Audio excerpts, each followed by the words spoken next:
How was the feeling on Surulere?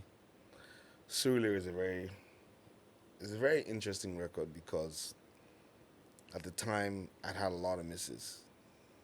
A lot of misses. I had just lost my dad, just done a burial, I just gotten engaged. Um, a lot was changing around me. And we had been working on the second album, Seduction, and we were looking for that song. And so when Jazzy wrote Surulere, it was like it was God sent on so many levels because the not just the duality of the meaning of the track, you know, I started out in tribe in Surulere, Kolulu. That's where my music career started. Um, but then the meaning of the word that patience has rewards. That no matter how long it takes, as far as you're patient and you're hardworking, you will reap the fruits of your labor. And that has really been my mantra, through ups and downs. That as long as I know that I'm doing the work, I will reap the rewards. Do you get what I'm trying to say? And truth of the matter is, I also believe even if I don't reap the rewards, my children will reap the rewards. So it's it was so powerful, and the time that it came out, it was a song that tied the album together and gave me probably a lot of awards and probably my first MTV nomination and a performance at the MTV Awards in Durban. So yeah, that was a very pivotal moment in my career. Well, prior to that song, when you had all those, is the word "dud" is it a bit disrespectful? It's not disrespectful. It's a fact. Dodd and Mrs. Okay, Yes. when you had the duds and the misses, Hmm. because the older I have gotten, the more I have become more emotionally intelligent. Yeah, I used to be very combatant before, Yeah. but now I'm more gracious, It's okay. even in language. It's needed. Yeah. It's all part of growth. Don't worry. Yeah, and it's an interesting feeling to have Don't or worry. I'm space pretty to sure a be in. lot of people didn't like you back in the day. Yeah, a lot still don't. Yeah, that's on them. Yeah, but that's on them because yeah, I have done.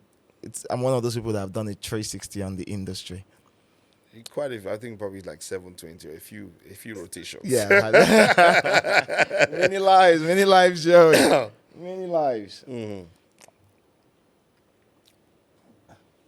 And so when you had those dots and misses, Mm.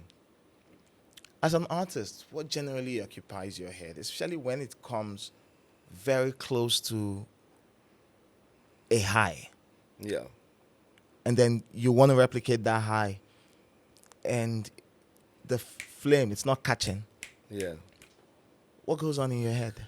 I mean, it's a lot of emotions that happen at that particular point in time It's because emotional. it's very emotional. Why? Because music is emotional. As much as there are calculations you put into when you're putting a song, if you put out like this, if you do like this, if you do like this, it will pop because they like this kind of thing. A lot of As much as you strategy. do all of that, you put your soul into a record, expecting that it does well. So when it does it, it actually does hurt emotionally. And for me, going through those emotions, as much as they hurt at the time, I still feel they're part of learning and getting used to disappointment. Because they always say it's not whether you fail, it's whether you fall, it's whether you get back up. You know, you put out a record, you have an idea of how it's going to work, and it doesn't, and then you cry, you probably feel sad about it. You watch your numbers going down, your shows be reducing it. So it depends. Do you quit or do you say, "Hey, I gotta, I gotta step up," or at some point in time, you actually know that this might be the time to say, "Hey, let's move on to something else." Because I always say, say the audience will tell you. You fit dey your house, they tell yourself, say, "Oh, this one I hit." The audience will tell you whether that hit or not. It doesn't mean it's bad music. But it's just not accepted. Exactly, and that's totally fine. And when you start to understand that music is very subjective. It's subject to the emotional biases, mental state of the listener or the trends at the time. You kind of stop to get upset about certain things, and you keep it pushing. And then when the heat comes, You become an you know. So there was a point in my life where I used to dig names though. for real? Man, you that time I be, but then you realize the same person listened to my song, they liked it. They didn't listen to this one, they didn't like it. It's okay. You know, maybe I didn't do my best, or this one just didn't appeal to you in a particular way. Um, I remember one song, I think this is one, I mean, I've done a lot, so sometimes I listen to my catalog, like, yeah, the song paid me shot, I didn't get it.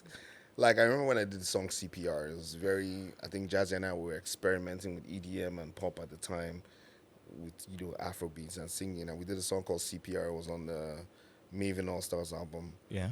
Solar Plexus. And then it was met with so much this thing. And I'm like, it wasn't a bad song. It just wasn't the time because now pop and EDM remixes of Afrobeats Yeah. is the norm. It was way before its time, but the lyrics were actually beautiful and strong. I was getting comments like, "Oh, about which one be CPR? If you want to be doctor, go be doctor. I beg, I beg, I beg." You know what I mean? It hurts at the time, and then you take it on the chin and say, you know what? Someday maybe somebody will go back and say, "Hey, I want to sample that." So